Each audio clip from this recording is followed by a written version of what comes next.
অন্তর্বর্তীকালীন সরকারের উদ্দেশ্যে বাংলাদেশ জামায়াতে ইসলামের সেক্রেটারি জেনারেল অধ্যাপক মিয়া গোলাম পরোয়ার বলেছেন, জাতীয় নির্বাচনের আগে অবাধ ও সুষ্ঠু স্থানীয় সরকার নির্বাচন দিতে হবে।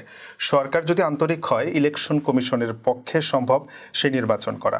নির্বাচনী ব্যবস্থার সংস্কারের জন্য যতটুকু যৌক্তিক সময় দরকার সে সময়ের মধ্যে নির্বাচনের তারিখ ঘোষণা করুন। শুক্রবার সকাল ৯টায় জেলা শহরের বীর মুক্তিযোদ্ধা শহীদ খুশির রেলওয়ে মাঠে জেলা জামায়াতে ইসলামে আয়োজিত কর্মী সম্মেলনের প্রধান অতিথির বক্তব্যে তিনি এসব কথা বলেন। তিনি বলেন, নির্বাচনে বিশৃঙ্খলা, হানাহানি, রক্তারক্তি রোধ করার জন্য ফেসিবাদের মাস্টারমাইন্ড শেখ হাসিনা সহ মানবতা বিরোধী অপরাধের ট্রাইব্যুনালে মামলা করে যাদের বিচারের মুখোমুখি করা হচ্ছে, নির্বাচনের আগে তাদের বিচার জাতি দেখতে চায়। বিচার, সংস্কার, স্থানীয় নির্বাচন, তিনটা কাজ জাতীয় নির্বাচনের আগে করতে হবে।